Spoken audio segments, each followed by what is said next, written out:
Pessoal, mais uma Noite Alvinegra no ar, nosso terceiro conteúdo neste sabadão. Cheguei em casa agora, fui no estádio Raulino de Oliveira, é pertinho aqui para o Paysandu, pelo acesso, time gigante, norte do Brasil, e mereceu. Jogou aqui em Volta Redonda para não perder por 2 gols e não perdeu por 2 gols, então parabéns para o Papão, que foi ali muito gigante, né, e conseguiu o acesso. Mas quem apitou o jogo foi o Wilton Pereira Sampaio. Meus amigos, tudo que a gente vê na Série A do Campeonato Brasileiro, o Wilton fez hoje na Série C. Absurda a atuação dele. Absurda. Contemporizando lances para cartões. Cera. Você podia fazer a cera que você quisesse. Expulsou um jogador, que é o Robinho, aquele mesmo jogou no Curitiba, de uma maneira bizarra, com ele ainda dentro de campo, o jogador não tinha sido substituído, ele expulsa o jogador. Como se ele já tivesse sido substituído. Então, assim, uma atuação deplorável do senhor Wilton Pereira Sampaio. Ele é muito ruim. E é árbitro FIFA, árbitro de Copa do Mundo. Então, assim, não dá pra gente esperar nada a respeito desses apitadores, desses caras que estão ali à frente do apito, né, aqui no Brasil. São ruins, são fracos, são péssimos. E o Wilton Pereira Sampaio mostrou novamente o quanto ele é ruim.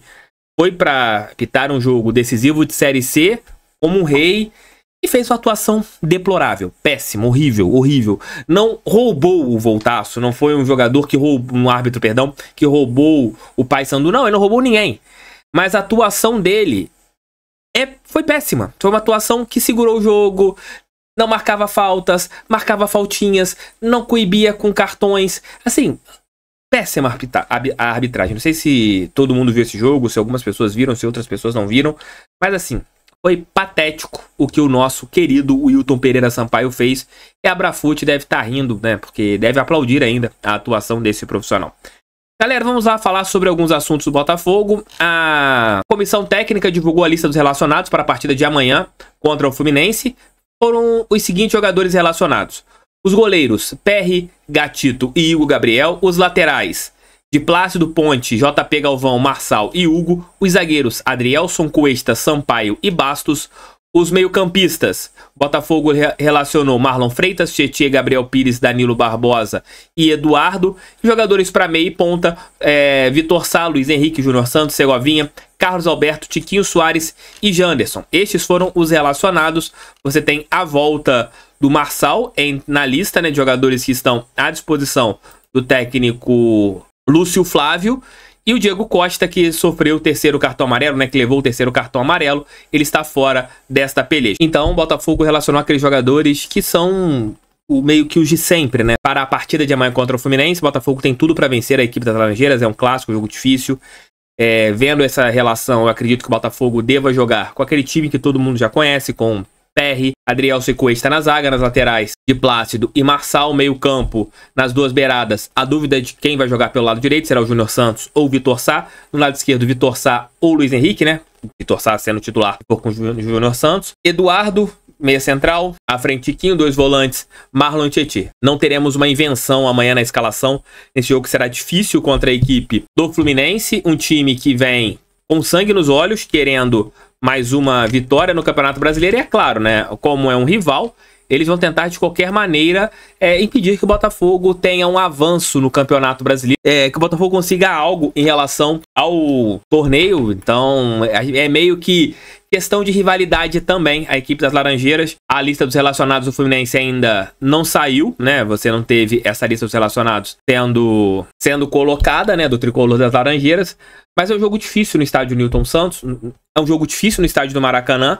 E eu acredito que o Botafogo ele consiga, assim, se jogar de uma maneira pontual, vencer a equipe das Laranjeiras. É um clássico do futebol brasileiro, mas eu confio no que o nosso time pode proporcionar. Mas comentem aqui o que vocês acharam dessa lista dos relacionados.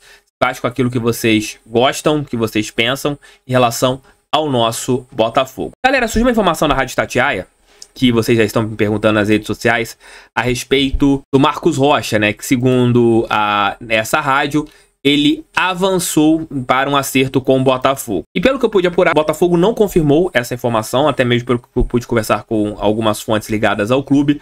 Não tem nenhum avanço ainda em relação a esse jogador. 7 de outubro, não tem um avanço. A idade do jogador é algo que é importante, né? O jogador que já tem 34 anos terá 35 na próxima temporada, então o Botafogo tem todos os cuidados em relação às contratações para o próximo ano, né? De você não contratar um jogador com mais de um lateral que, se for 2 anos, né, como a Rádio Itatiaia colocou, terá 37. Mas, pelo menos, a informação que eu consegui apurar com uma fonte ligada à diretoria do Botafogo é de que não tem nenhum acerto com o jogador Marcos Rocha. E colocando, até mesmo pelo que eu pude conversar com essa fonte próxima à diretoria, é de que a idade é um grande ponto, né, para esta negociação. O jogador que recebe muito na equipe do Palmeiras, o salário do Marcos Rocha é um salário altíssimo, e ele está ali também tentando uma renovação com a equipe alviverde de São Paulo. Tef, mas o que você acha do Marcos Rocha? Cara, para mim é um lateral interessante, mas a idade me deixa um pouco, digamos que, reticente em relação se o Botafogo for avançar mais para frente a respeito dessa negociação, e até mesmo pelo que eu conversei, acho improvável, até mesmo pelo que foi passado para mim, de não ter esse acerto hoje em relação a mais tempo para frente, dessa negociação ter um avanço até o final da temporada. Eu acho que a questão da idade, não da parte técnica do Marcos Rocha, mas a questão da idade, talvez seja o grande dificultador desse jogador fechar e vestir a nossa camisa. Pelo menos foi isso que eu pude observar e ver com a apuração que eu tive agora há pouco, antes de gravar esse nosso Noite Alvinegra aqui no canal do TF. Marcos Rocha, segundo a Rádio Itatiaia, não estou desmentindo a Rádio Itatiaia, não vou, quem sou eu para desmentir uma rádio tão grande quanto a Itatiaia, mas pelo que eu pude conversar com pessoas próximas ao Botafogo, é de que não existe nenhum avanço, nenhum avanço em relação à negociação com o Marcos Rocha, lateral direito da equipe do Palmeiras, está ainda ali na briga pelo título brasileiro conosco. Não sei se daqui a alguns meses isso pode acontecer, mas pelo menos por hora não existe nenhum avanço nesta negociação. Agora é torcer que todos dentro do Botafogo durmam bem, que todos fiquem mais tranquilos, que amanhã tem clássico contra o Fluminense, partida importantíssima em relação à nossa luta por esse título nacional. É algo que a gente sonha demais, que esse título nacional. E a partida contra o Fluminense, que é, venho falando aqui sempre, um jogo difícil, complicado, mas uma vitória é super factível. Basta o Botafogo jogar tudo aquilo que pode. Jogando aquilo que pode, eu tenho certeza que nós traremos 3 pontos lá do estádio Mário Filho. E amanhã aqui numa live pós-jogo, a gente vai comemorar demais uma vitória do nosso glorioso. É isso, gente. Vamos lá, que se Deus quiser vai dar tudo certo. Lúcio Flávio! Lúcio Flávio! Mantém a cabecinha no lugar. Valeu. Fui, tamo juntos.